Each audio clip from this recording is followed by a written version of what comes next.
नमस्ते। Project self incorporation USA, Bharat, united consciousness, Tapan Chaure foundation और Indore management association की तरफ से आप सभी का स्वागत है। दोस्तों, हम लोग हनुमान चालीसा सीरीज का अध्ययन कर रहे हैं। आज 9th सेशन है। हमारा नाम डॉक्टर विक्रांत सिंह तोमर है। अभी तक जिन विषयों पर हमने बात की, हमने जिन चौपाइयों पर अभी तक बात की, उनका एक हम क्विक रिकैप लेंगे, जिससे पहले हम आज का सेशन शुरू करें। हमने ये पढ़ा, श्री गुरु चरण सरोज रज निज मन मुकुर सुधारी, बरनौ रघुवल बिमल जसु जो दायक को फलचारी। ऐसे श्री गुरु जो अपने आप को जानते हैं, उनके चरण की रज से मैं अपने अहंकार को समाप्त करता हूं।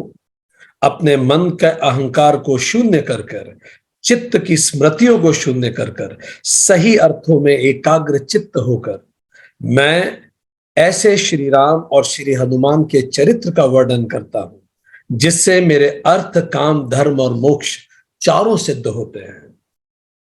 बुद्धिहीन तनु जानिके सुमिरो पवन कुमार, बल बुद्धि विद्या देहु मोहि हरहु कलेश विकार। अपने आप को पूरी तरह से मैं समर्पित करके उन हनुमान का नमन और स्मरण करता हूं, ताकि मुझ में जागरण आ सके।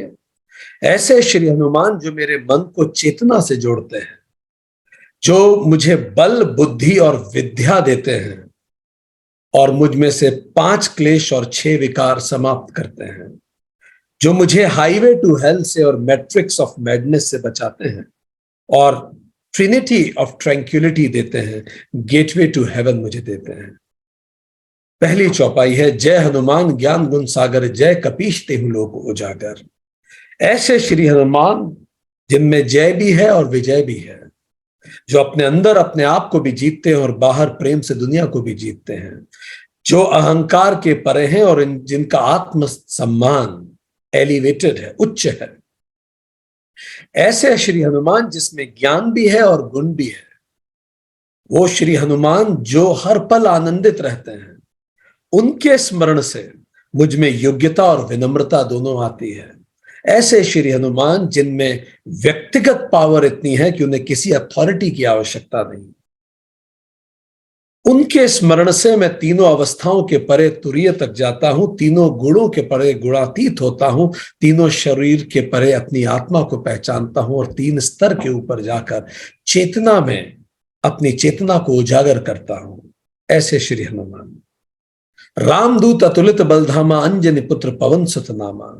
ऐसे श्री हनुमान जो हर स्थिति में राम का दूत हैं, जो चैतन्य का दूत हैं, जो हमें चैतन्य की तरफ अग्रसर करते हैं, अपनी चेतना की तरफ अग्रसर करते हैं। ऐसे जो एपिसेंटर ऑफ पावर हैं, जिनमें धैर्य भी है और शौर्य भी है, ऐसे अंतरात्मा के उस दूत को मैं नमन करता हूं। वो श्री हनुमान जो 3 बार पैदा हुए, शारीरिक, मानसिक और आध्यात्मिक, जिनका जन्म हुआ, जिनके शारीरिक माता पिता भी हैं, जिनके मानस माता पिता उनके गुरु सूर्य हैं और पवन पुत्र हैं, वो पवन उनके मेंटल फादर हैं, मानस पिता हैं, और जो अपने अंदर बैठे शिव से प्रेरित होकर आध्यात्मिक चरम तक पहुंचे, ज्ञान प्राप्ति की। ऐसे श्री हनुमान का मैं नमन करता हूं। महावीर विक्रम बजरंगी, कुमति निवार सुमति के संगी। ऐसे श्री हनुमान जिनका यश स्वयं भगवान गाते हैं। ऐसे विद्यावीर, रणवीर, दानवीर, धर्मवीर और दयावीर श्री हनुमान जो निर्भय और पराक्रमी हैं, जिनके अंग वज्र के समान हैं, जो मेरी कुमति को दूर करके मुझे सुमति की ओर अग्रसर करते हैं। ऐसे श्री हनुमान का मैं नमन करता हूं। कंचन बरन बिराज सुवेसा, कानन कुंडल कुंचित केसा। जिनका सुनहरा रंग है, जिनमें शास्त्र, शस्त्र, शरीर और वस्त्र चारों से वो सुसज्जित हैं। 4 डायमेंशंस ऑफ पर्सनालिटी से वो विराजमान हैं, सुंदर वस्त्र पहन के। जिनके कानों में कुंडल शोभित हो रहे हैं, जो श्रवणशील हैं, जिनके सुनहरे लंबे बाल उनके ज्ञान का प्रतीक हैं, जो श्रवण से उन्हें प्राप्त हो रहा है, जो मुझे श्रवण, मनन और निधिध्यासन के लिए हर पल प्रेरित करते हैं। हाथ वज्र और ध्वजा विराजे, कांधे मूज जनेऊ साजे। जिनके हाथ में ध्वजा है, हाथ में वज्र है, और जो वज्र को पकड़े हुए भी हैं, धारण किए हुए भी हैं, पर वो इस शस्त्र का उपयोग दूसरों को बचाने के लिए करते हैं। हीनम दुष्यंत इति हिंदू। जो भी व्यक्ति अपने जीवन में सत्य, धर्म, मर्यादा और सेवा के रास्ते पे चलता है, उनके ऊपर वो ध्वजा के समान विराजमान होते हैं। कांधे मुझ जनेऊ साजे। जिनके कंधे पर जनेऊ है, जो मर्यादित जीवन का प्रतीक है, जो हम सबको याद दिलाती है कि हम अपनी रेस्पॉन्सिबिलिटीज की तरफ जाएं, अपने ऋणों को पूरा करें, जीवन के चक्र को ध्यान रखें, कारण इस धरती पे आने का कभी ना भूलें, सेल्फ पे फोकस करें और हर पल शांत रहें। ऐसे श्री हनुमान की जो जनेऊ है, वो ब्रह्म ग्रंथि से इन सबके परे हमें जाने के लिए प्रेरित करती है। शंकर सुवन केसरी नंदन, तेज प्रताप महाजगवंदन। ऐसे श्री हनुमान जो शंकर जी के पुत्र हैं और केसरी नंदन हैं, जिनका जो तेज है वो देव, राक्षस, वानर, मत्स्य, मनुष्य, संत सभी भजते हैं, क्योंकि उन्होंने सभी का कल्याण किया है। महाजगबंदन, वो न केवल स्वयं को एलिवेट करते हैं, वो दूसरों को भी एलिवेट करने में कंट्रीब्यूट करते हैं। ऐसे श्री हनुमान का मैं वंदन करता हूं। विद्यावान गुणी अति चातुर, राम काज करवे को आतुर। जो विद्यावान है इसीलिए मुक्त हैं, उनका इंटेंट सही है, जो गुणी है उनका एक्शन भी सही है, व्यवहार में लाते हैं अपने ज्ञान को, अपनी विद्या को, और उसके एप्लीकेशन में भी अति चतुर है। उनका इंटेंट है, वो विद्या उनमें इंस्टॉल्ड है, और उनमें इंटेलिजेंस है इस विद्या को कैसे उपयोग करने का। वो राम और इस पूरी विद्या का उपयोग वो करते हैं राम काज करने के लिए, आत्मनो मोक्षार्थम और जगत हिताय से प्रेरित होकर, और वो बिना रुके आलस्य को त्याग कर, आध्यात्म होकर, विश्राम को त्याग के राम काज के लिए प्रेरित होते हैं। ऐसे श्री हनुमान। आज तक, अभी तक हमने इस विषय पर बात की। अब हम इसके आगे चर्चा करेंगे। इसके आगे हम 8वीं चौपाई आज पढ़ने जा रहे हैं। 8वीं चौपाई कुछ इस प्रकार है।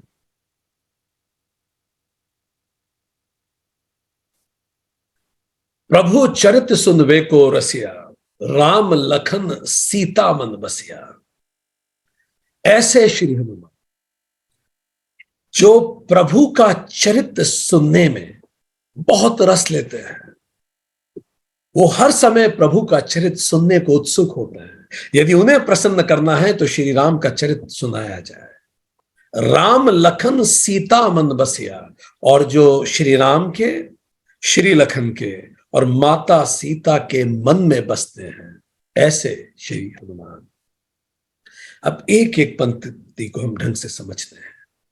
प्रभु चरित सुनवे को रसिया।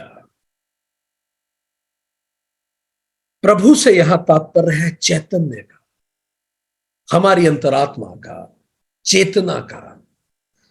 आत्मज्ञान तभी पोषित होता है जब हमारा ध्यान हर पल चेतना की ओर लगा रहे। काशी में जब तुलसीदास जी राम कथा कह रहे थे, तभी तो उन्हें श्री हनुमान के दर्शन हुए। जो भी व्यक्ति अपने जीवन में जब भी आत्मज्ञान पाना चाहता है, उसको पूरी तरह से अपना ध्यान लगाना होगा चेतना की ओर, आत्मा की ओर। जो भी व्यक्ति पूरी ध्यान से आत्मा और चेतना की ओर स्वयं को केंद्रित करता है, अपने जीवन को हर पल यथार्थ में जीता है, प्रैक्टिकल होके जीता है। प्रैक्टिकल फैक्ट यही है कि हम सब क्षणिक हैं। जो प्रैक्टिकल होके नित्य को ध्यान में रख के जीता है, हनुमान जी उसकी उंगली तुरंत पकड़ लेते हैं, क्योंकि वो हर उस व्यक्ति में रुचि लेते हैं जो खुद में रुचि लेता है। यदि हम चाहते हैं कि हनुमान जी हम में रुचि लें, तो चलिए हम खुद में रुचि लें। क्या महत्व है रामचरित सुनने का, थोड़ा हम समझें। दो तरह के चरित्र हैं। एक है रामचरित। दो ऑप्शन है हमारे पास हर पल।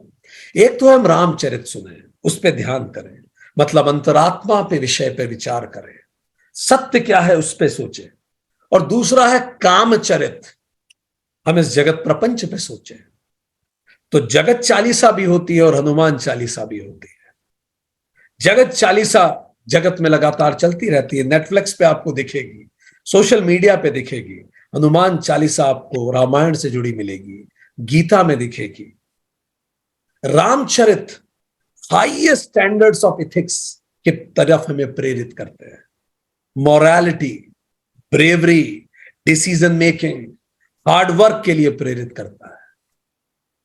पर कामचरित हमें जगत प्रपंच में उलझाता है, जीवन को एक रोलर कोस्टर राइड बनाता है। आज मैं बहुत खुश हूं, कल मैं बहुत दुखी हूं। रामचरित भगवान की किताब है और कामचरित शैतान की किताब है। अब जो भी किताब हम पढ़ते हैं, जिसमें हम दिन का अधिकतम समय बिताते हैं, जिस पे हमारा दिन भर ध्यान रहता है, वही हम बन जाते हैं। हम जो आज हैं वो बनने के 5 स्टेप्स होते हैं। 5 steps to become what we are today. आज हम जहां भी जीवन में जिस भी जगह हैं, जैसे भी हैं, अच्छा कर रहे हैं, कम अच्छा कर रहे हैं, वो इन 5 चरणों से मिलके बने हैं।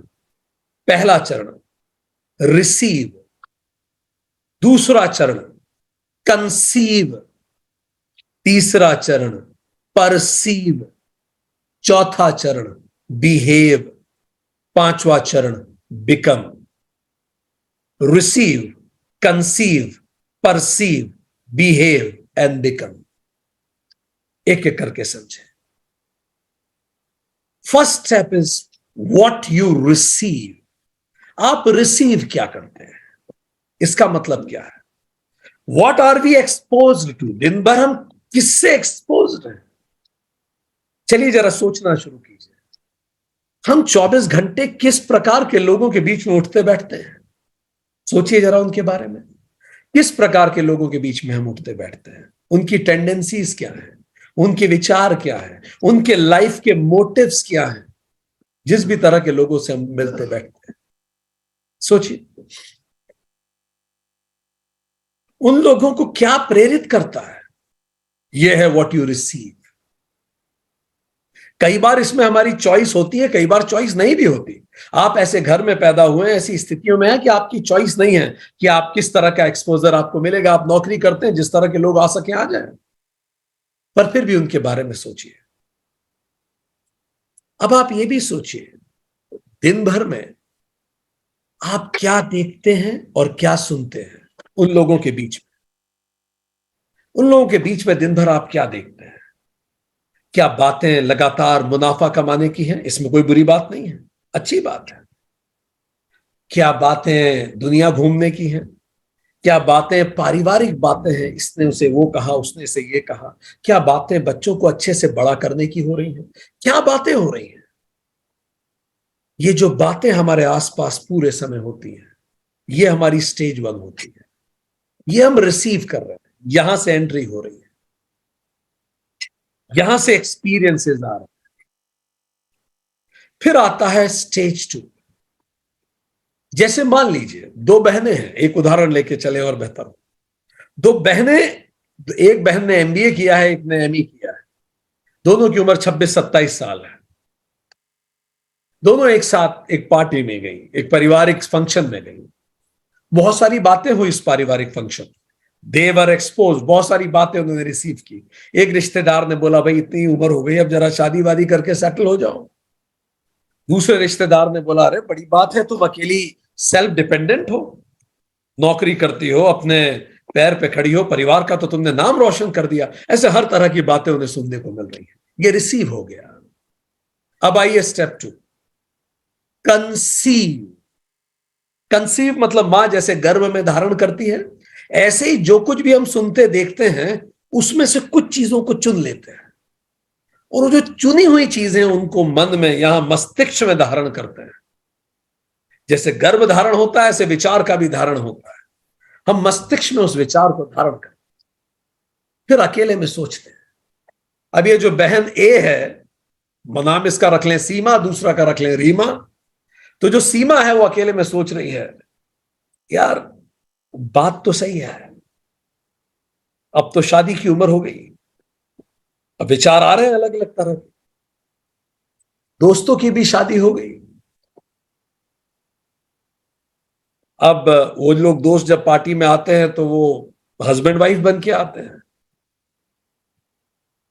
उनमें से कुछ के तो बच्चे भी हो गए। अब तो अलग अलग तरह की बातें करती हैं, मेरी बात उनसे कुछ अलग होती है, उनकी लाइफ के प्रेफरेंसेस ही बदल गए। कहीं मैं जीवन में पीछे तो नहीं छूट गई। कई बार मन करता है कोई हो जिससे मन की बात शेयर करूं। FOMO, fear of missing out. उन्होंने चुना क्या सोचने के लिए? जिन विषयों को चुनते हैं हम, उसी को कंसीव करना कहते हैं। किन विषयों को चुनते हैं और किसको निरस्त करते हैं? सीमा ने चुना वो विषय जो जो उसने सुना उसमें से शादी लेट हो रही है। रीमा ने उस विषय पे ध्यान केंद्रित किया कि करियर बन रहा है मेरा, मैं समाज के लिए कुछ करने की स्थिति में हूं। अब जो भी इन्होंने चुना, कंसीव किया, स्टेप 3 अब उसके आगे आती है परसीव। अब उस बारे में आप सोचते क्या, उन विषयों के बारे में आप क्या सोचते हैं? जैसे हमने आपको बताया सीमा, सीमा ने परसीव क्या क्या किया। सीमा ने यह परसीव किया कि मैं पीछे छूट गई, अकेलापन लगता है। परसीव करते समय क्या हम हर पहलू को देखते हैं? यह भी सोचने की विषय है। क्या परसीव करते समय हम बिल्कुल लॉजिकली उस विषय पे सोच रहे हैं या भावुक होकर सोच रहे हैं?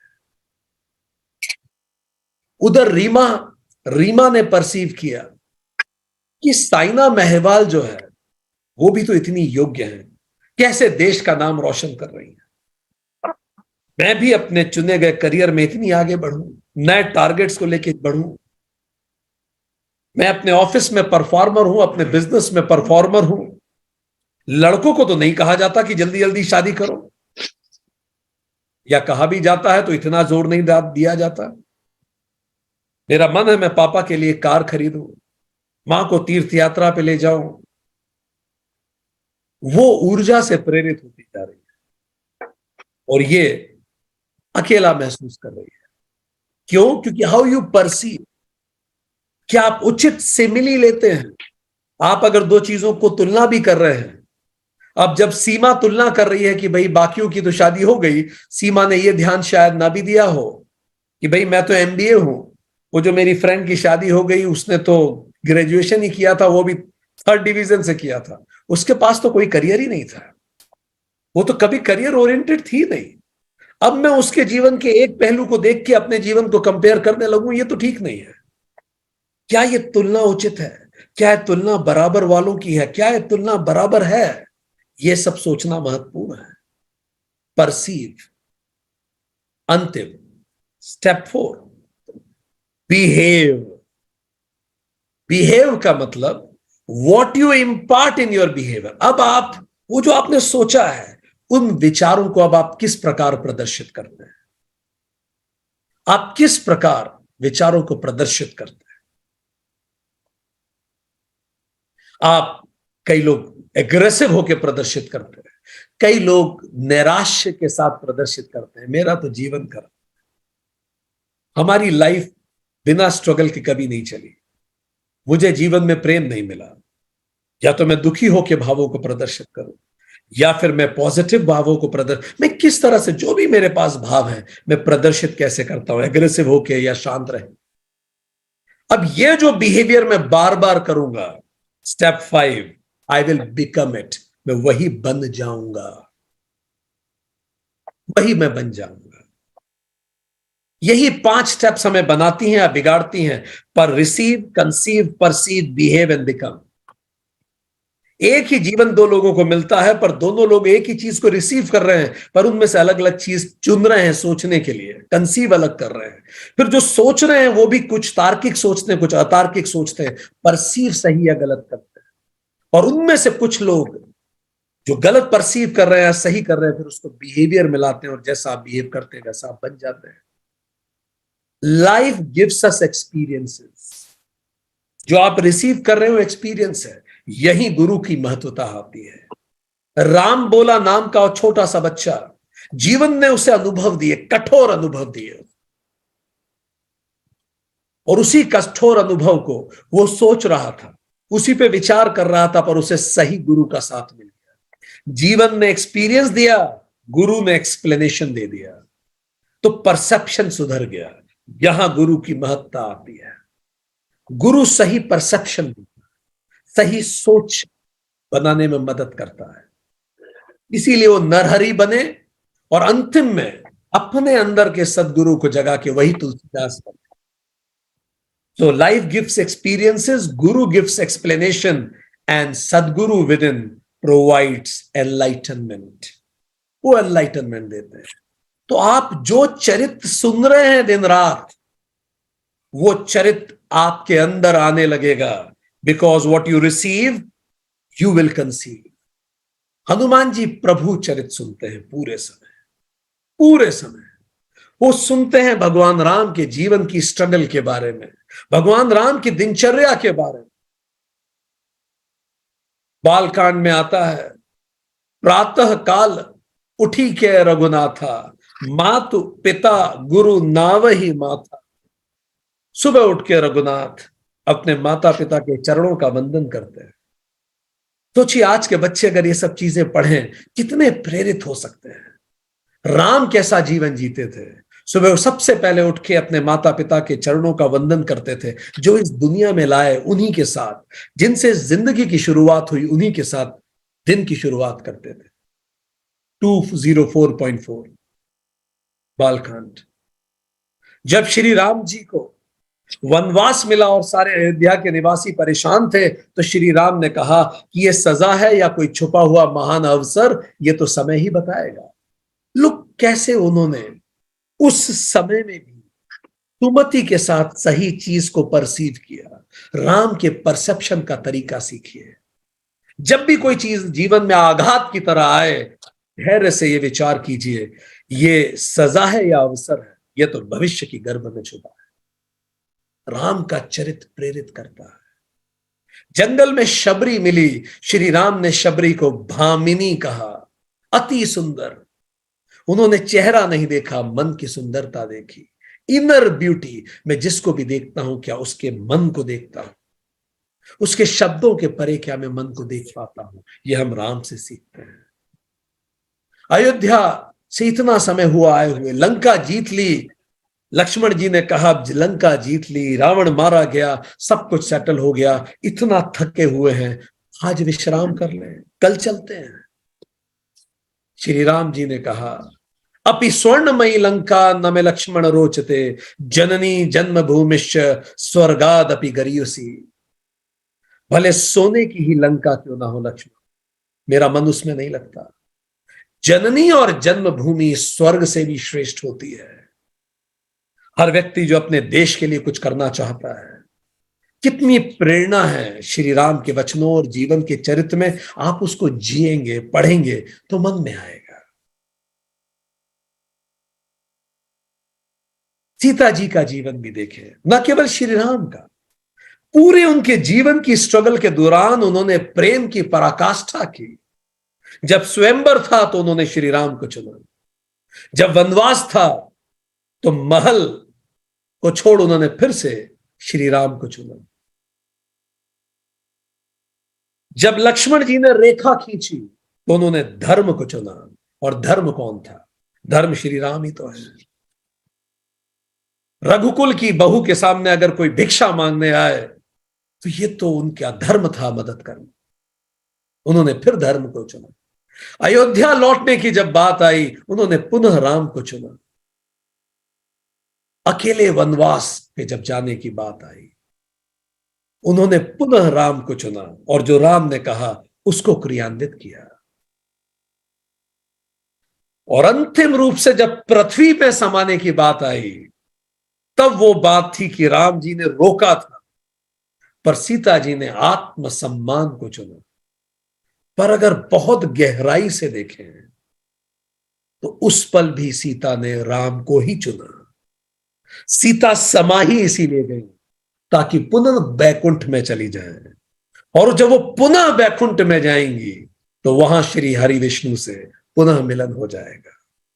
सीता ने चुना ही क्षणिक मिलन की तुलना में श्री राम से अनंत मिलन।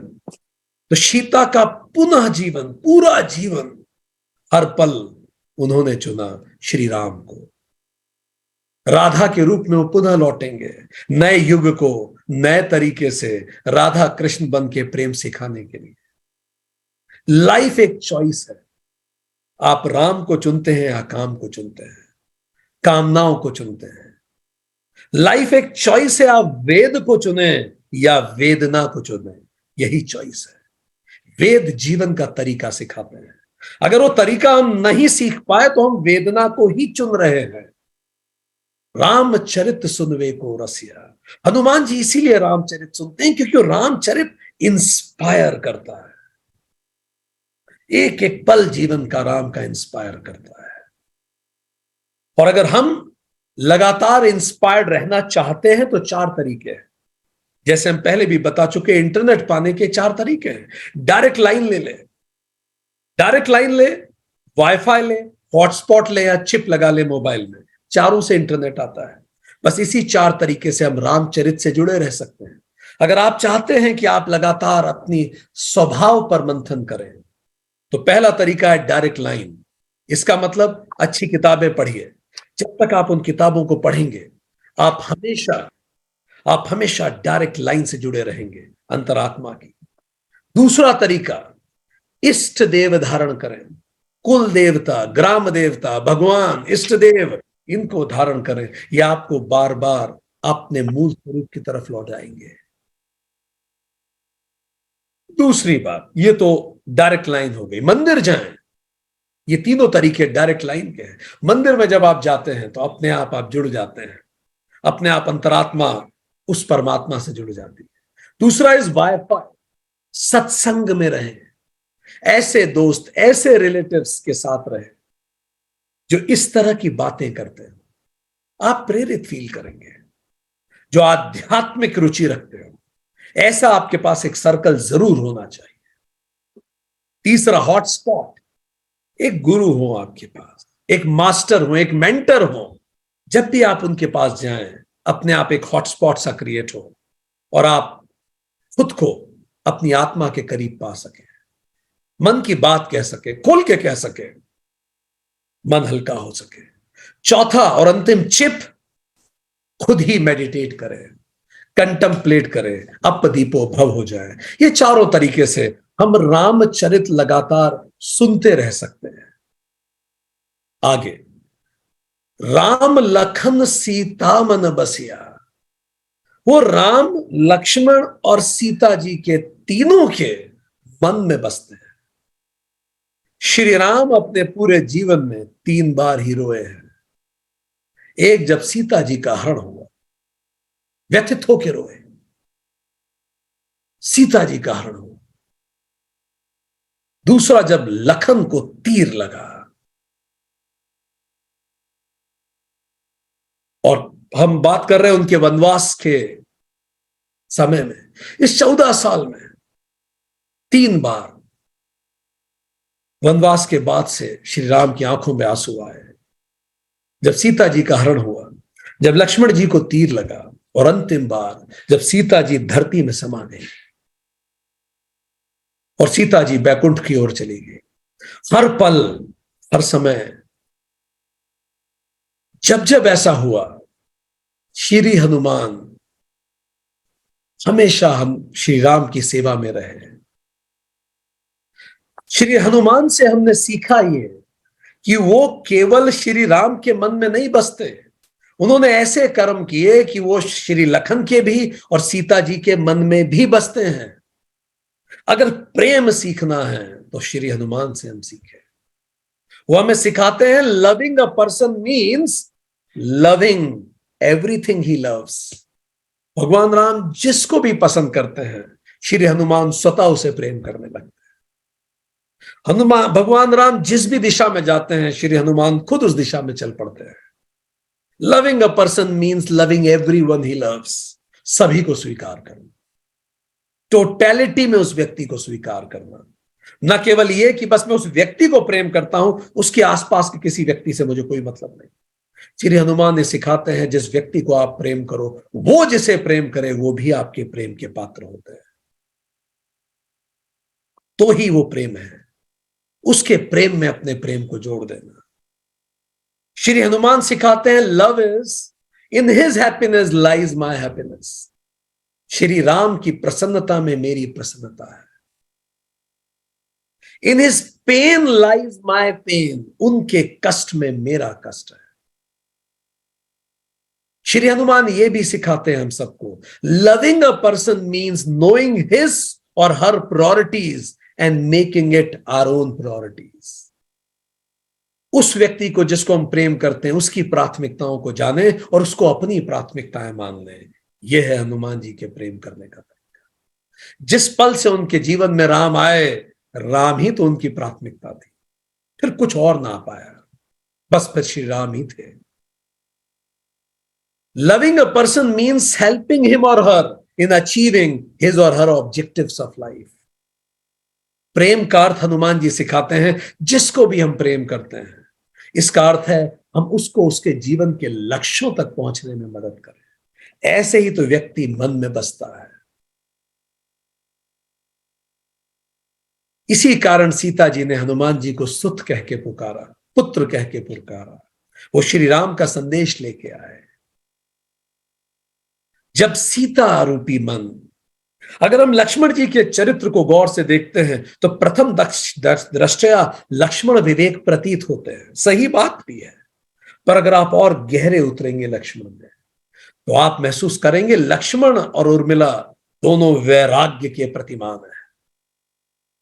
लक्ष्मण का जीवन ऊपरी रूप से विवेक दिखता है, गहरे उतरेंगे तो वैराग्य का प्रतिरूप दिखते हैं। पूरा जीवन लक्ष्मण का वैरागी रहा, चैतन्य के प्रति समर्पित रहा। जब सीता रूपी मन वैराग्य की रेखा लांग जाता, मन में एक वैराग्य धारण किया। सीता जी जंगल में थी, जंगल में श्री राम बैरागी के रूप में थे, लक्ष्मण बैरागी थे, सीता जी भी वैराग्य में थी।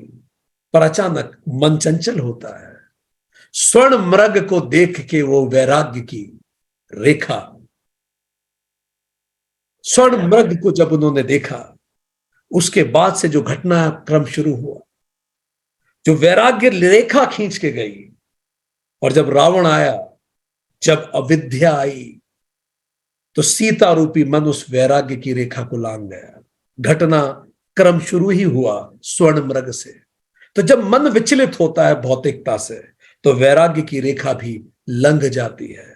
अविद्या जब सामने आके खड़ी होती है, और अब जब अविद्या प्रेरित करना शुरू करती है, तो मन वैराग्य की रेखा लांघ जाता है। मन लालसा से भर जाता है, कई बार मन अविद्या के द्वारा हरित हो जाता है। इसी कारण जब अविद्या द्वारा हरण होता है, तो मन लंका पहुंच जाता है, सारी मटेरियल थिंग्स मिल जाती हैं, फिर भी मन में खालीपन होता है। स्वर्ण मृग तो छोड़ दीजिए, पूरी अगर सोने की लंका भी मिल जाए तो भी मन अशांत रहता है। तब हनुमान जी आत्मज्ञान के रूप में, ध्यान के रूप में पुनः मन की चेतना, मन को चेतना में अवस्थित करते हैं, मन को आश्वस्त करते हैं, अपना मूल स्वरूप याद दिलाते हैं, चेतना का प्रमाण देते हैं। प्रभु मुद्रिका, चेतना का प्रमाण देते हैं कि हम सब आत्मा हैं, इसका प्रमाण देते हैं, सत्य का प्रमाण देते हैं। तो वो मन जो विचलित होता है, वो पुनः शांत होने लगता है। तो श्री हनुमान जी ने सीता जी के मन को शांत किया, उनके जीवन के सबसे दुखद पल में। इसीलिए वो हमेशा सीता जी के मन में बसे रहे। लक्ष्मण जी के साथ भी यही हुआ। जब वासना रूपी मेघनाथ, जो जन्म जन्मांतर से तैयारी कर रही है, वासना तो हमारे अंदर जन्मों से भरी हुई है, वैराग्य रूपी लक्ष्मण पर आक्रमण करती है तो वैराग्य मूर्छित हो जाता है। जो हमारा डिटैचमेंट है वो खत्म हो जाता है, हम फिर अटैच हो जाते हैं दुनिया से। वासना हमें पुनः दुनिया की तरफ ले जाती है, वासना प्रेरित करती है। बड़े बड़े विवेकशील मनुष्य भी वासनावश वैराग्य को खो देते हैं और गलत रास्ते पे चल जाते हैं और वो अधोगति को प्राप्त होने लगते हैं। अलग अलग तरह की वासना होती है। नाम की वासना हो सकती है, जैसे गद्दाफी को थी। गद्दाफी का जीवन बड़ा मॉडेस्ट था, बट सारा वैराग्य खत्म हो गया नाम कमाने के वासना में। प्रेम की वासना, जैसे पुत्र प्रेम की वासना धृतराष्ट्र को थी, वो पुत्र मोह में उसने पूरे साम्राज्य और कुल का तबाह कर दिया। शक्ति की वासना, ये सब वैराग्य से हमें हटा देती है, हमें अटैच कर देती है दुनिया से। फिर से वैराग्य मूर्छित हो जाता है। शक्ति की वासना, जैसी सद्दाम हुसैन में। सद्दाम हुसैन भी बड़ा मॉडेस्ट बैकग्राउंड से उठे। काया की वासना, जैसे वो सिंगर फ्रेडी मर्क्यूरी को थी, जिसको फिर एड्स हो गया और अपने करियर के चरम पे वो एड्स से ग्रसित होकर उसको मृत्यु प्राप्त हुई। पैसे की वासना, जैसे वो डायरेक्टर जनरल, वो जो सीनियर डायरेक्टर जनरल थे कॉर्पोरेट अफेयर्स के, जिन पे सीबीआई का छापा पड़ा क्योंकि उनके पास गलत तरह से अर्जित की हुई आय थी, और इसके कारण पब्लिक डिफेम के कारण उनकी पत्नी और उनकी बेटी ने सुसाइड कर लिया। सिविल सर्विसेज में हम आते हैं इस विचार से कि हम भारत की तरह शासन करेंगे, बैरागी होकर शासन करेंगे, और वैराग्य कई बार अनुराग में परिवर्तित हो जाता है कई लोगों का। खाने की वासना, जैसे मछली इसीलिए पकड़ा जाती है क्योंकि वो खाना के प्रति प्रेरित होती है। व्यक्ति की वासना, अगर क्लियोपेट्रा थोड़ी कम सुंदर होती तो पूरे इजिप्ट का इतिहास अलग होता, मिस्र का इतिहास ही अलग होता। रावण को व्यक्ति की वासना ने रावण का मृत्यु के कारण। इंद्रियों की वासना, वासना हमें पतन की ओर ले जाती है। जैसे हिरण होता है, वीणा का संगीत सुनता रहता है। पुराने जमाने में शिकारी ऐसे ही तो पकड़ते थे, वीणा बजाते थे। हिरण को संगीत इतना अच्छा लगता था कि रुक जाता था सुनते सुनते और उसको तीर मार देते थे। हिरण सुनने की वासना से, सेंस ऑफ हियरिंग के कारण मारा जाता है। लौ के चारों तरफ जो पतंगा होता है उसको इतनी सुंदर लगती है, लौ की ओर रोज मरते हुए देखता है, दिन रात मरते हुए देखता है इतने सारे पतंगों को, तो भी बात नहीं समझता और तो भी जाके मर जाता है। यही तो हम सब, वही तो पतंगे हैं। ये जगत प्रपंच रूपी लौ कितने लोगों को मारती है, दुखी करती है। हम देखते हैं लोगों को दुखी होते हुए, दुनिया से जाते हुए, पर फिर भी हमारे साथ भी वही होता है। भौरा स्मेल की वासना से मारा जाता है। कमल की गंध इतनी सुंदर होती है, सुगंध इतनी अच्छी होती है कि भौरा घूम के उसमें जाके बैठ जाता है, और जैसे उसमें बैठता है उसके अंदर कमल में जाके वो पूरा मदहोश हो जाता है। ऐसे नशे में होता है कि वो अपनी ही सुध खो बैठता है। उसे पता ही नहीं पड़ता कब शाम हो गई और कमल बंद हो गया। कमल के अंदर ही वो बंद हो जाता है। वो कई बार आते जाते हाथी जो कमल को खाते हैं वो उसको भी खा जाते हैं और उसकी मृत्यु हो जाती है। सेंस ऑफ टच, आयु की वासना। माइकल जैक्सन को आयु की वासना थी, कितने डॉक्टर्स उसने इकट्ठे किए चारों तरफ, किंतु उसकी आयु में एक क्षण भी वो जोड़ ना सका। जिस पल जाना था वो गया ही गया। ये सारी वासनाएं वैराग्य को समाप्त कर देती है, और लक्ष्मण रूपी वैराग्य मेघनाथ रूपी वासना के प्रहार से मूर्छित हो जाता है। खत्म नहीं होता, मूर्छित होता है। तब केवल एक उसको वापस जागृत कर सकता है, वो है आत्मज्ञान, श्री हनुमान जो संजीवनी लेके आते हैं। सुंदरकांड में इस तरह की महत्वपूर्ण घटना होती है। एक बार इसी वासना ने आत्मज्ञान को भी बांधने का प्रयास किया था, और अविद्या के सामने, रावण के सामने आत्मज्ञान को झुकने को मैं मजबूर कर दिया। कल्पना कीजिए, आत्मज्ञान और अविद्या एक चेतना का साथी और एक चेतना का धुर विरोधी। अविद्या धुर विरोधी चेतना की, आत्मज्ञान धुर सपोर्टर।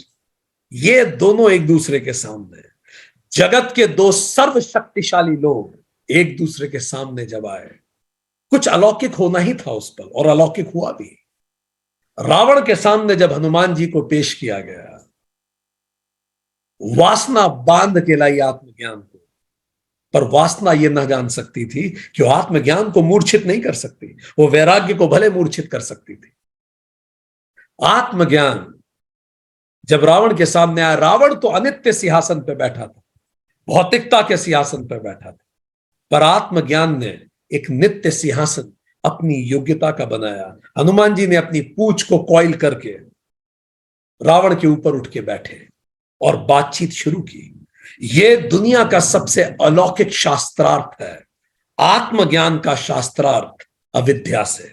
ये आपस में बात कर रहे हैं और आत्मज्ञान अविद्या को समझा रहा है कि ये सब छोड़कर चैतन्य की तरफ बढ़ो। इसी को कहा जाता है श्री हनुमान गीता। श्री हनुमान गीता 21 पाठों की एक गीता है, या 21 बातें हनुमान जी ने रावण को बताई। अगर वो रावण वो 21 बातें सीख लेता, अविद्या उसी क्षण समाप्त होगी। आज हम वो आपको 21 बातें बताने जा रहे हैं जो सुंदरकांड में श्री हनुमान जी रावण को समझाते हैं।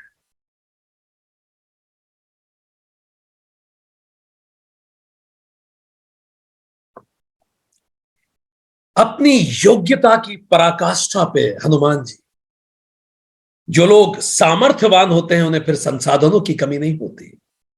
हनुमान जी संकल्प और सामर्थ्य के सिंहासन पे बैठे, रावण संसाधन के सिंहासन पे बैठा है। अब इन दोनों में चर्चा शुरू होती है। रावण को हनुमान जी कहते हैं, सुनिए सुंदरकांड 21.4। विनती करो जोरी कर रावण। हे रावण, मैं हाथ जोड़ के तुम्हारी विनती करता हूं। विनती करो जोरी कर रावण। जो हनुमान जी चांटा मारने की शक्ति रखते हैं, ऐसा शौर्य है कि रावण को उसी के दरबार में चांटा मार दें, वो हाथ जोड़ रहे हैं। ये हाथ जो चांटा मार सकता है, वो हाथ जोड़ रहा है। लेसन नंबर 1, विद्या ददाति विनयम। पहला पाठ, विजडम यील्ड्स पोलाइटनेस। यदि आप पोलाइट नहीं हैं तो आप विद्यावान नहीं हैं। बात खत्म। पोलाइटनेस कभी मत छोड़िए, आप में कितनी ही योग्यता हो। आप सामने वाले को नेस्त नाबूद कर सकते हो, पर विनम्र बने रहिए। विनती करो जोरी कर रावण, सुनहु मान तजी मोर सिखावन। हाथ जोड़ के कह रहे हैं, सुनहु मान तजु। अब अपने अहंकार को छोड़कर मेरी बात को गौर से सुनो। Lesson number 2, leave limited identity to learn. यदि आपको सीखना है तो अपनी लिमिटेड आइडेंटिटी को आपको फेंकना पड़ेगा। हनुमान जी रावण को कह रहे हैं, अपने अहंकार को छोड़ो और मेरी बात गौर से सुनो। जो मैं कह रहा हूं, लिसन इट केयरफुली। पात्रता तभी आती है जब हमारा अहंकार समाप्त होता है। मैं फला फला, मैं ये, मैं वो, हम कभी नहीं सीख पाएंगे। एक बॉटल होती है, मान लीजिए बाहर बहुत तेज पानी गिर रहा हो, आप ऐसा करें, बॉटल को भी रख दें और उसका ढक्कन भी खोल के रख दें। आप दोनों में ही ज्यादा पानी नहीं भर के ला पाएंगे। क्यों नहीं ला पाएंगे? एक बॉटल है, उसका ढक्कन खोलिए, बॉटल को भी रख दीजिए और ढक्कन को भी रख दीजिए बाहर। बॉटल में जगह बहुत सारी है, पर पानी ज्यादा नहीं आएगा। क्यों नहीं आ पाएगा? क्योंकि बॉटल में एटीट्यूड बहुत है। वो ऊपर से छोटी है, फाइन। ये एटीट्यूड किसी भी चीज का आ सकता है, उसमें शिक्षा का एटीट्यूड है, उसमें अपने वर्ण का, अपने रंग का, अपने जाति का, अपने धर्म का, किसी का भी एटीट्यूड हो सकता है। तो बॉटल में पोटेंशियल तो बहुत है, इतनी बड़ी बॉटल है 1000 ml, पर समस्या यह है कि एटीट्यूड बहुत है। उसके कारण वो इतना सही अंदर घुस पाता है, जितनी सी उसका मुंह है, उसका बॉटल नेक है उसका। तो पात्र बड़ा होना चाहिए, ये तो ठीक बात है, पर खुला भी तो होना चाहिए।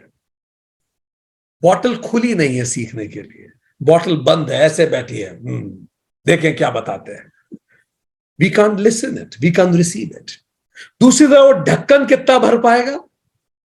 ढक्कन जरा सा ही ले पाएगा और ढक्कन ही रह जाएगा, क्योंकि ढक्कन में जगह ही नहीं है सीखने की। तो जब भी आप कहीं सीखने जाएं, दो कार्य जरूर करें। एक तो ढक्कन की तरह नहीं जाइए, और दूसरी बॉटल की तरह मत जाइए। ठीक, ढक्कन कौन होता है? जिसमें जगह ही नहीं होती लेने के लिए। वो इतना एरोगेंट होता है कि वो अपने अंदर जगह ही नहीं रखता भरने के लिए, जरा सी जगह होती।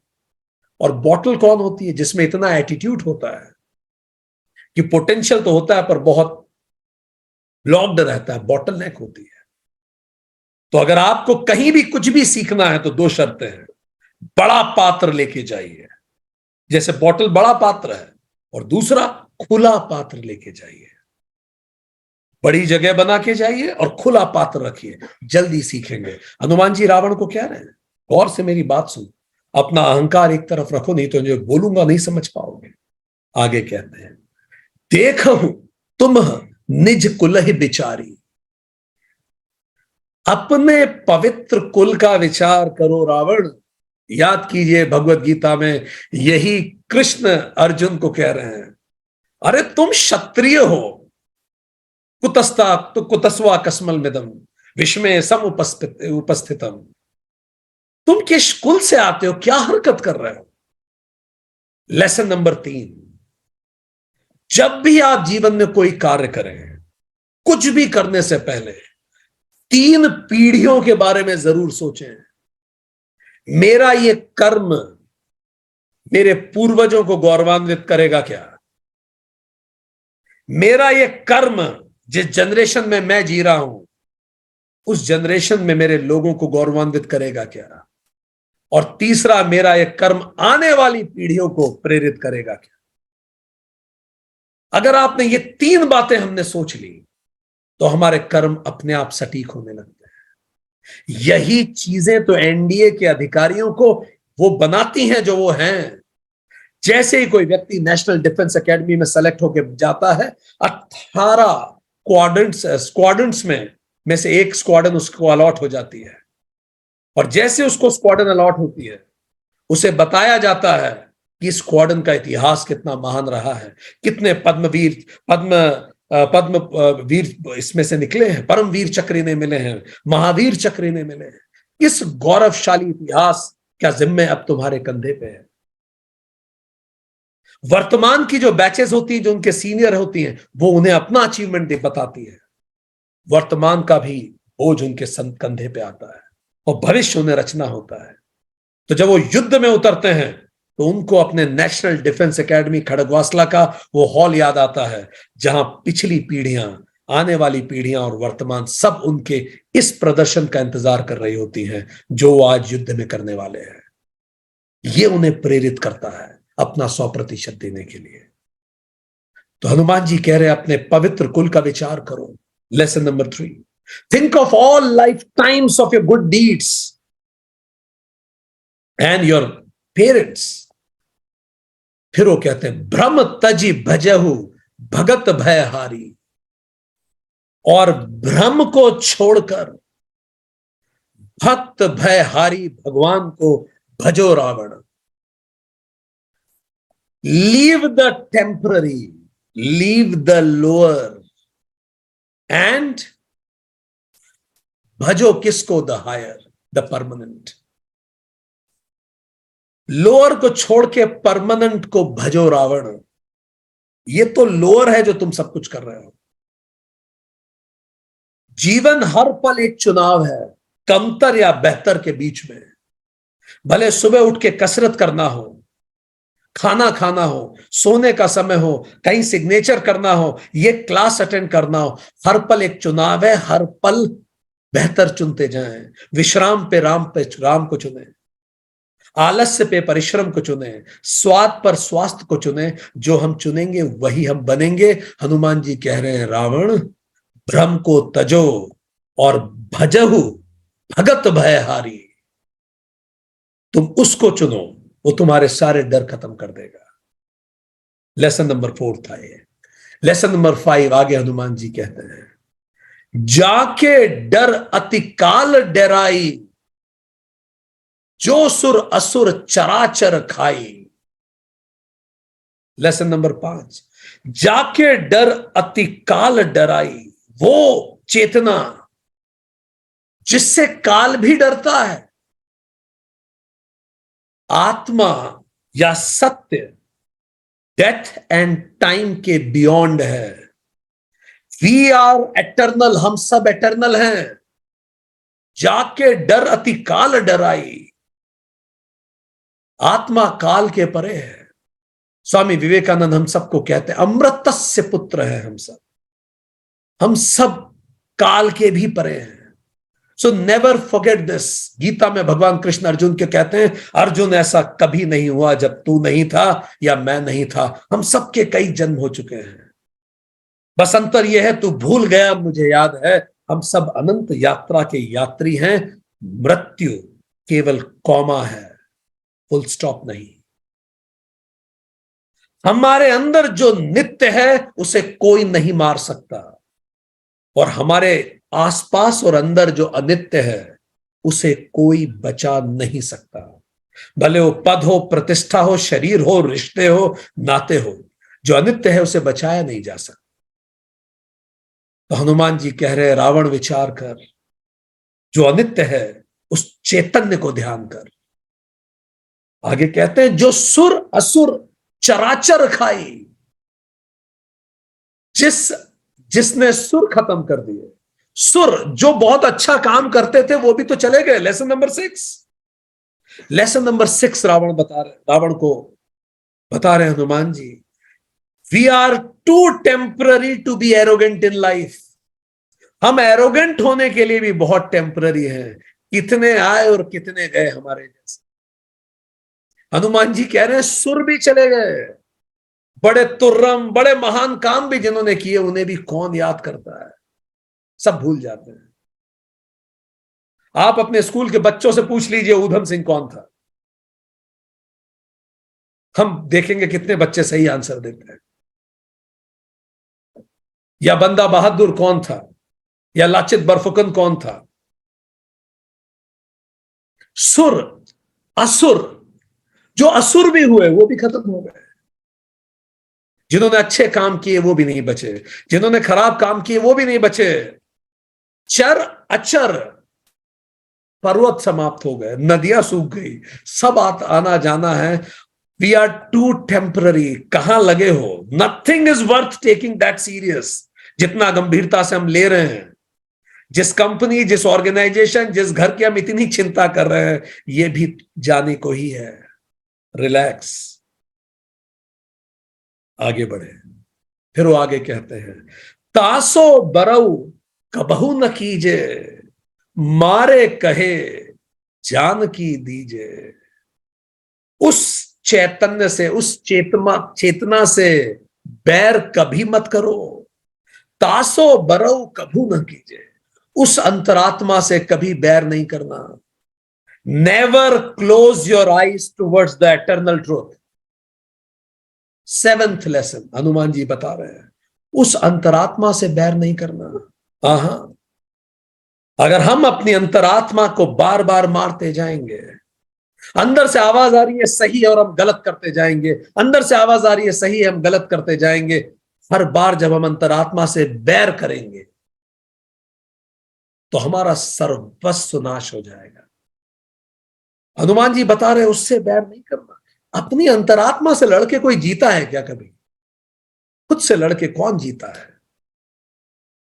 लॉ ऑफ कर्म ये है, हम गलत करेंगे, अपनी अंतरात्मा की नहीं सुनेंगे, गलत करेंगे, गलत हमारे साथ होगा। जब भी हम गलत करते हैं, अंदर से एक आवाज आती है, तुम गलत हो। तब भी जब हम उस आवाज को नहीं सुनते और वो करते रहते हैं, गलत हमारे पास घूम के वापस आता है। तासो बैरू कभी ना कीजिए। जहां जिस पद पे हो, जिस रिश्ते में हो, जिस जगह हो, अपनी अंतरात्मा की सुनिए। मारे कहे जानकी दीजिए।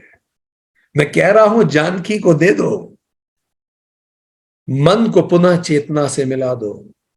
Lesson number 8, just focus your mind to the supreme peace. Supreme peace पे माइंड को फोकस करें। जीवन एक लेमन रेस है। वो जो चम्मच में लेमन रख के रेस लगाते हैं ना किटी पार्टीज में, आपको चलते समय ध्यान रखना पड़ता है कि लेमन गिर ना जाए। अगर आप दौड़ के चले गए और लेमन गिर गया और उस जगह तक आप पहुंच भी गए, मुंह में चम्मच डाल के, मुंह में चम्मच करके लेमन रख के दौड़ लगाते हैं ना किटी पार्टीज, अगर आप वहां पहुंच भी गए लेमन गिरा के, तो आप हार ही गए। जीवन स्पून रेस नहीं है, मटेरियलिज्म की रेस नहीं है। जीवन लेमन रेस है, रस आध्यात्म है, ये उसकी रेस है। आप लेमन मत गिरने दीजिए। लेमन वो शांति है। दिन भर की नौकरी के बाद आप सफल हैं कि नहीं, अंदर हाथ देखिए, आप शांत हैं कि नहीं। अगर आप दिन भर की नौकरी के बाद शांत हैं तो आप सफल हैं, और अगर आप अशांत हैं तो आप असफल हो गए। आज टारगेट्स भले आपने अचीव कर लिए हों, पर आपने शरीर खराब किया, आपने दिन खराब किया, आपने रिश्ते खराब किया, अपना मूड खराब किया। तो रोज शाम को हमें पूछना जरूरी है कि मैं अंदर से शांत हूं कि नहीं। जैसे एक व्यक्ति को कहा जाए कि एक ग्लास को पूरा पानी से भर दिया जाए और बोलो कि बिल्कुल भीड़ में से ग्लास को लेके निकलना है, पानी छलकना नहीं चाहिए। हम ये एक्टिविटी कई बार कराते हैं। जब व्यक्ति बिल्कुल शांत ऐसे निकलता है लेके, बिल्कुल नजर इसी पे रहती है, बिल्कुल संभल के, फिर बाद में पूछा जाता है, ये बताओ कि तुम्हारे आसपास जितने लोग थे उनमें से 5-6 के कपड़ों का रंग बता सकते हो? कुछ याद नहीं आता, ना चेहरा किसी का देखते, ना कपड़े देखते, बस फोकस उसी पे। बस ऐसा फोकस शांति पे है। मन को चेतना से जोड़ दो। दिन भर अपने सारे काम कीजिए, पर हर 3 घंटे में खुद से पूछिए, क्या मैं अंदर से शांत? आगे हनुमान जी कहते हैं, मारे कहे जानकी दीजिए, प्रणत पाल रघुनायक करुणा सिंधु खरारी, गए शरण प्रभु राखही तब अपराध बिसारी। नवा पाठ, वो कहते हैं, प्रणत पाल रघुनायक करुणा सिंधु खरारी। सरेंडर, वो ये कह रहे हैं, खर के नाशक श्री राम शरणागतों के रक्षक हैं और दया सिंधु हैं। आप उनकी शरण में चले जाइए। Surrender limited identity to universal identity. Go beyond limited identities. अपनी लिमिटेड आइडेंटिटी से परे जाइए। हम भले इंसान बन के पैदा हुए, जानवरों से बात कीजिए, पौधों से बात कीजिए, क्योंकि हम सब एक हैं। हनुमान जी कह रहे हैं, अपनी लिमिटेड आइडेंटिटी से ऊपर जाइए। अपने आप पाएंगे कि श्री राम आपके साथ हैं। Go beyond your limited identities. आगे वो कह रहे हैं,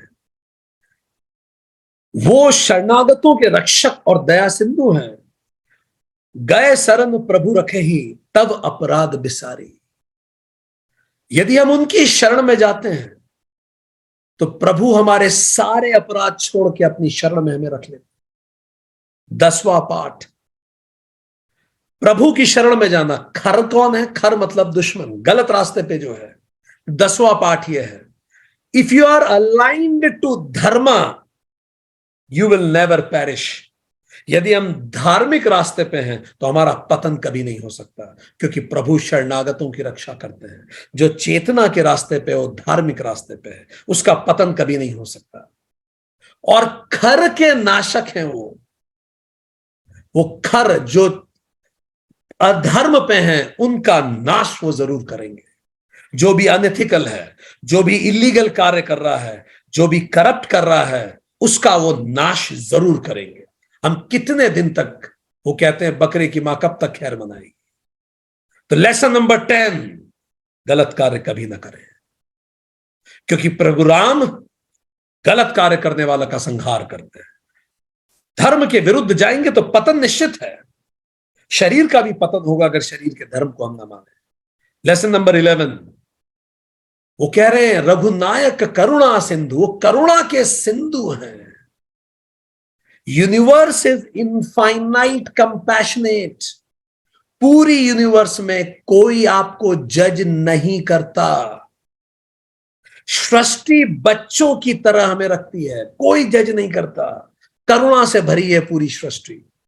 84 लाख मौके मिलते हैं हमें अपने आप को सुधारने में, अपनी कमियों को इंप्रूव करने में। आपने सुना इंजीनियरिंग में किसी में 84 लाख अटेम्प्ट मिलते हैं? 84 लाख अटेम्प्ट ये यूनिवर्स हमें देती है टू इम्प्रोवाइज। जब हम ऊपर जाते हैं शरीर को छोड़ के, तो एस्ट्रल गाइड से एम्ब्रेस करते हैं खूब प्यार से। हमने इतने सारे लोगों की पास्ट लाइफ रिग्रेशन में देखा है, भले उसकी हत्या ही हुई हो उस व्यक्ति की, जब उसकी चेतना ऊपर जब उसकी जीवात्मा ऊपर जाती है, एस्ट्रल गाइड से मिलती है, उसके अंदर कोई रोश नहीं होता। वो एक अलग ही दुनिया होती है। वो प्रेम से हमारा स्वागत करते हैं और नई लाइफ प्लान बनाने में मदद करते हैं। चलो जो हो गया सो हो गया, अब आगे क्या करना है। फिर आगे हम अपनी कमियों को इंप्रूव करने के लिए नया लाइफ प्लान बनाते हैं। रघुनायक करुणा सिंधु है। ये यूनिवर्स इनफाइनाइट कंपैशनेट है, किसी को हम भी जज ना करें। Lesson number 11। लेसन नंबर 12, गए शरण प्रभु राखी तब अपराध बिसारी। एक बार आप शरण में चले गए तो पाठ नंबर 12 यह है, जैसे भगवान कृष्ण ने अर्जुन को कहा, योग क्षेम वहम में हम, तेरा योग तेरा क्षेम सब मुझे दे दे। जो तू पाना चाहता है वो मैं तेरे पास ला दूंगा, जो तू खोने से डरता है वो भी मैं संभाल लूंगा। रोज 3700 लोग सड़क दुर्घटना के शिकार हो जाते हैं, पर तू नहीं होता। तुझे क्या लगता है अभी तक योग क्षेम कौन संभाले हुए है? रोज 1,60,000 लोग काल के ग्रास में चले जाते हैं, मृत्यु को प्राप्त हो जाते हैं, पर हम लोग इतने सप्ताह से हर बार सेशन अटेंड कर रहे हैं, हम ले रहे हैं। क्या हम ये कर रहे हैं? वो परमात्मा हमारे साथ है। वो चाहता है कि अभी हमारे पास समय हो। हम में से कितने लोग जानते हैं कि हमसे ज्यादा योग्य व्यक्ति जीवन में हम जितना अच्छा नहीं कर पा रहे हैं, उसी ने तो संभाल रखा है योग क्षेम हम सभी का, हर पल क्षण भी। अगर बच्चे स्वस्थ हैं तो किसने स्वस्थ रख रखा? उसी ने सबका योग क्षेम में संभाल रखा है। नहीं तो एक वायरस को आते देर कितनी लगती है। Trust him, do good, trust him, बात खत्म। 13वां पाठ, forgiveness is the nature of existence. वो कहते हैं रखही तब अपराध बिसारी। भगवान आपको रखते हैं और आपके सारे अपराध भूल जाते हैं। Forgiveness is the nature of existence. क्षमाशील है पूरी प्रकृति। जानवर क्षमा कर देते हैं, बच्चे क्षमा कर देते हैं, प्रकृति क्षमा कर देती है। हम क्षमा नहीं करते, हम भूलते नहीं। वो प्रकृति का जो हम बोलते हैं प्रकृति का रोष है, वो प्रकृति का बदला नहीं है। हमने प्रकृति को इतना बदल दिया कि प्रकृति को एडजस्ट करना पड़ता है खुद को, उसी को भूकंप हम कहते हैं। 14, वो कह रहे हैं गए शरण प्रभु राखही तब अपराध बिसारी। पूरे अपराध आपके जीरो हो जाएंगे जैसे ही आप प्रभु की शरण में गए। Lesson number 14, all karmic account will be clear the moment we realise the truth and we live it. जिस क्षण हम सत्य को जीने लगते हैं, हमारे सारे कार्मिक अकाउंट उसी पल समाप्त हो जाते हैं। All become zero. जब तक हम खुद को शरीर मानते हैं, ये मन मानते हैं, इस मन के सारे कर्मों से हम बंधे हैं। पर जैसे ही हम इस शरीर और मन के परे गए, सारे अकाउंट जीरो हो जाते हैं। हनुमान जी आगो कहते हैं, राम चरण पंकज उर धरहु, लंका अचल राज तुम करहु। तुम राम के चरण पंकज को अपने मन में धरो और फिर लंका पे जाके राज करो आराम से। तुम राम को मन में रखो और राज करो। कहां लगे हुए छोटे मोटे काम में। Lesson number 14, keep the truth in your mind and then go and lead the world. जाइए बिजनेस कीजिए, सत्य को मन में रखिए। राजा जनक जैसे विदेह होकर बिजनेस कीजिए। जाइए नौकरी कीजिए, रिश्ता निभाइए, सत्य को अंदर रखिए। हमेशा उस सत्य को के प्रति जागृत रहें कि मैं एक अनंत यात्रा का यात्री। ये सब एक जगत प्रपंच है जो आएगा और चला जाएगा। मैं कुछ समय का यहां विजिटर हूं। जितना पल है अपनी योग्यता से सर्वश्रेष्ठ दूं और अपने कार्य को करिए। हनुमान जी कह रहे मैं कौन जंगल जाने का कह रहा हूं भाई तुम्हें। राम चरण पंकज और धरहु, लंका अचल राज तुम कर। और कह रहे अचल राज करो, क्योंकि जब तुम सही पे होगे तो तुम्हारा राज भी अचल ही होगा। लेसन नंबर 15, एक सुंदर लेसन बता रहे हैं हनुमान जी। वो ये कहते हैं कि 4 तरह के लीडर्स होते हैं, 4 तरह के व्यक्ति होते हैं जो आपको आपकी स्क्रीन पे दिख रहे हैं। टाइप 4, वो कह रहे हैं अंदर राम को रखिए। कुछ ऐसे लोग होते हैं जो इनसाइड, टाइप 4 को देखिए। टाइप 4 इनसाइड तो टर्बुलेंट होते हैं, आउटसाइड इनएक्टिव होते हैं। अंदर से बड़ा बवाल है, तूफान आया हुआ है, और बाहर से उस तूफान के लिए कुछ कर भी नहीं रहे। अंदर से बड़े परेशान है यार, वजन बढ़ रहा है, पर कुछ कसरत नहीं करेंगे उसकी। बाहर से इनएक्टिव है, चिंता इन्हें दुनिया भर की होगी पर कार्य कुछ नहीं करते। ऐसे भी लोग आप देखेंगे, चिंता ही करते हैं बस, करते कुछ नहीं उसके। टाइप 3 को देखिए, अंदर बहुत भूकंप आया हुआ है, अंदर से टर्बुलेंट है, बाहर से बहुत एक्टिव है। ये चूंकि अंदर से अशांत है, ऐसे लोग जब लीडर बनते हैं तो खुद भी पैनिक में आते हैं और सारी टीम को पैनिक में रखते हैं। देखे होंगे आपने ऐसे कई लीडर्स, ऐसे कई लोगों को घर में भी देखा होगा, जरा सी चीज में खुद घबरा जाते हैं और सारे घर को भी घबरा देते हैं। यह है type 3, turbulent inside and very active outside. फिर आए type 2, peaceful inside and inactive outside. अंदर से बिल्कुल शांत है और बाहर से इनएक्टिव है। काम नहीं हुआ कोई बात नहीं, कल हो जाएगा। प्रमोशन नहीं हुआ कोई बात नहीं, अगले साल हो जाएगा। इनकी खुद की कोई विशेष एस्पिरेशंस नहीं है, पर चूंकि इनकी एस्पिरेशंस नहीं है, कई बार इनके नीचे की टीम सफोकेट फील करती है, क्योंकि टीम तो ग्रो करना चाहती है। ये कई बार व्यक्तिगत रूप से बड़े ईमानदार होते हैं, पर संस्थागत रूप से उनके नीचे के लोग करप्ट हो जाते हैं। अब आइए type 1, peaceful inside and active outside. अंदर से बिल्कुल शांत और बाहर से डायनामिक। बड़े बड़े निर्णय लेते हैं पर बड़ी शांत होकर निर्णय लेते हैं। घबराते नहीं है पर निर्णय लेने से चूकते भी नहीं है। शांति का मतलब डलनेस नहीं है। शांति फायर की तरह होती है, जैसे एक उसकी लौ होती है मोमबत्ती की, शांत जलती रहती है। और वो तो एटम बम में आग लगा दे, वो किसी भी चीज को जला सकते हैं। सो अंदर से शांत, बाहर से एक्टिव रहे। तो हनुमान जी कह रहे हैं कि तुम राम को अंदर धारित करो और राम का अंदर धारण करके फिर राज करो। टाइप 1 बनो, be very peaceful inside, dynamic outside. ऐसे बनो, वो कह रहे हैं Hanuman ji. Just don't leave anything just like कि भाई मैं अंदर से, हाँ आपको एक्टिव भी होना होगा, फाइन, ये बहुत इंपॉर्टेंट है। जब आप एक्टिव होते हैं, आप भला करते हैं तो आपको लाभ मिलेगा। भला का उल्टा लाभ है। आप दया करेंगे, दया का उल्टा याद है, लोग याद रखेंगे।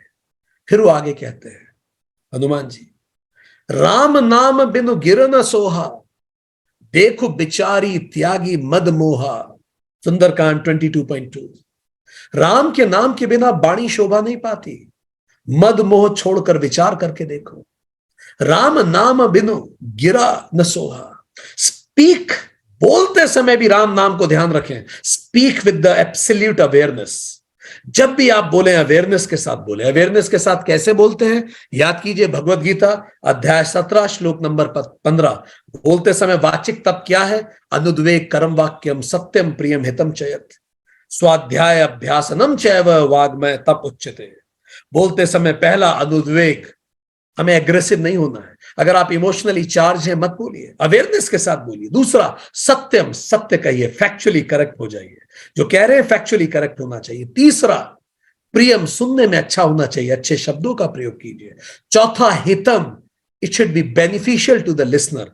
ये चारों चीजें हमेशा ध्यान रखिए। स्वाध्याय, हर बार बोलने के बाद सोचिए, क्या मैंने इन चीजों का ध्यान रखा? अभ्यास, हर बार रिपीट कीजिए इस अवेयरनेस को। राम नाम बिनु गिरा न सोहा। राम नाम के बिना, इस अवेयरनेस के बिना वाणी कभी शोभा नहीं पाएगी, अगर ये चार काम आपकी वाणी में नहीं है। देखो बिचारी त्यागी मद मोहा। अपने मद और मोह को छोड़ के जरा विचार करके देखो। राम के बिना तो वाणी भी शोभा नहीं देती। प्रॉपर थिंकिंग के लिए हनुमान जी कह रहे हैं दो चीजें छोड़ना जरूरी है। पहला, मद, लिमिटेड आइडेंटिटी छोड़िए, अस्मिता छोड़िए। आप भारतीय बन के दुनिया को देखेंगे, आप वैसे ही देखेंगे। अस्मिता छोड़िए। पुरुष बन के दुनिया को मत देखिए, भारतीय बन के मत देखिए, इंसान बन के देखिए। पति बन के मत देखिए, व्यक्ति बन के देखिए। आप देखेंगे दुनिया अलग दिखेगी। बॉस बन के मत देखिए, व्यक्ति बन के देखिए। तो पहला, रिमूव मद। वो कह रहे मद छोड़ के, मद मोह छोड़, और दूसरा मोह छोड़, राग और द्वेष को छोड़ के देखो। किसी पे भी नाराज होने से पहले सोचो कि यदि यही गलती मेरा सबसे प्रिय व्यक्ति करता तो क्या मैं क्या कहता? यही गलती मेरे सबसे प्रिय व्यक्ति ने अगर की होती तो क्या मैं इतना ही नाराज होता? राग द्वेष के परे होकर जब हम देखेंगे तो नजरिया बदलता है। हनुमान जी आगे कहते हैं, राम विमुख संपत्ति प्रभुताई, जाई रही पाई बिनु पाई। Prosperity without peace is not worth it. Ram विमुख पुरुष की संपत्ति और प्रभुता रही हुई भी चली जाती है, और उसका पाना भी ना पाने के समान है। उन्होंने बताया ये पूरी लंका भी बेकार है, वो कह रहे हैं। सुंदरकांड 22.2, राम विमुख संपत्ति प्रभुताई, जाई रही पाई बिनु पाई। तो lesson number 18, prosperity without peace is not worth it. अगर आपको चुनना पड़े, पीस को चुनिए, it's not worth it. And lesson number 19, prosperity comes through wrong means, goes through wrong ways। गलत माध्यम से आई हुई प्रॉस्पेरिटी गलत रास्तों में चली जाती है। Prosperity which comes through wrong means will always go through wrong veg. 100% ये होना है, निश्चिंत रहिए। वो कह रहे हैं राम विमुख पुरुष की संपत्ति और प्रभुता आई हुई भी चली जाती है। गलत तरीके से आएगा तो गलत तरीके से जाएगा, बात खत्म। आगे हनुमान जी कहते हैं, मोह मूल बहुसूल, पद त्यागहु तम अभिमान। भजहु राम रघुनायक, कृपा सिंधु भगवान। मोह ही जिसका मूल है, ऐसे अज्ञान जनित बहुत पीड़ा देने वाले तम रूप अभिमान का त्याग कर दो रावण, और रघुकुल के स्वामी कृपा सिंधु श्री राम का भजन शुरू करो। Next lesson, lesson number 21, he says, Sundarkand 23.1, delusion leads to limited identity। अहंकार से लिमिटेड आइडेंटिटी आती है, और limited identity leads to extreme pain. Limited identity ही तो पेन को पैदा करती है। ये सब रिश्ते, नाते, पद, प्रतिष्ठा सब क्षणिक व जगत प्रपंच का हिस्सा है। हर पल चैतन्य का ध्यान करो, तो ये चीजें हमारे सर पे चढ़ के नहीं बोलेंगी। हम एक रोल निभाने आए हैं। इस जन्म में हम करोड़पति हो सकते हैं, शायद पिछले जन्म में हम कुछ और थे। आज इस जन्म में केवल शायद हम पैसे को जीतने के लिए आए हैं, इसीलिए हम पैसा कमा रहे हैं। इसका मतलब जो ठेला चला रहा हो सकता है पिछले जन्म का अरबपति हो, और हम अगले जन्म ठेला चलाने के लिए खुद का जीवन चुने। ये केवल ट्रांजिशनल रियलिटी है। अपनी लिमिटेड आइडेंटिटी से बाहर निकल के अनलिमिटेड को जब हम देखते हैं तो हम रियलाइज करते हैं how world moves. So let's have a quick recap. हमने आज क्या पढ़ा? हमने आज ये जाना कि हनुमान जी ने किस तरह से रावण को हनुमान गीता के माध्यम से जानकारी दी। हमने जाना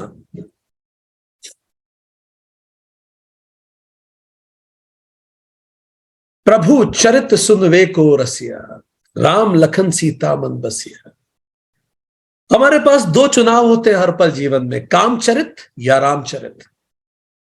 जो भी हम चुनाव करेंगे वही चुनाव हम रिसीव करते हैं, वही कंसीव करते हैं, वही परसीव करते हैं, वही हम बिहेव करते हैं और अंततः वही हम बन जाते हैं। ये 5 चरण हैं वो बनाने के लिए जो आज हम हैं। पर अगर हम रामचरित सुनते हैं और सुनना चाहते हैं, क्योंकि हम वो बन जाते हैं जो हम रिसीव करते हैं, तो 4 रास्ते हैं। एक, डायरेक्ट लाइन। दूसरा, वाईफाई सत्संग करें, डायरेक्ट लाइन टेंपल जाएं, किताबें पढ़ें, वाईफाई सत्संग करें, हॉटस्पॉट मास्टर के पास जाएं, चिप खुद ही मेडिटेट करना शुरू करें। राम लखन सीता मन बसिया, वैराग्य पर जब वासना का अटैक होता है, अंतःकरण जब अविद्या हर ले जाती है, तब श्री हनुमान रूपी आत्मज्ञान अविद्या रूपी रावण को हनुमान गीता बताते हैं, जिसके 21 पाठ हैं। पहला, विद्या विनय देती है, पात्रता बनाए रखें, तीनों पीढ़ियों का सोचें, नित्य अनित्य भेद करें, सत्य कालातीत है उसको याद रखें, दंभ न रखें, कर्म का सिद्धांत न भूलें, शांति पर मन एकाग्र रखें, विराट को समर्पित रहें, धर्म पर अटल रहें, करुणा रखें, योग क्षेम सब प्रभु को दे दें, क्षमाशील हो, अकर्तापन रखें, अद्वैत का जीवन रखें, शांति के साथ डायनामिक रहें, वाणी में सजगता रहें, राग द्वेष के परे रहें, समृद्धि शांति के साथ चुने, सदमार्ग पर चले और सच्चित आनंद को भजे। यही 2 चुनाव, 4 मार्ग, 5 चरण और 21 कदम हमें चैतन्य की ओर लेके जाते हैं। आज के लिए इतना ही। Thank you very much. नमस्ते।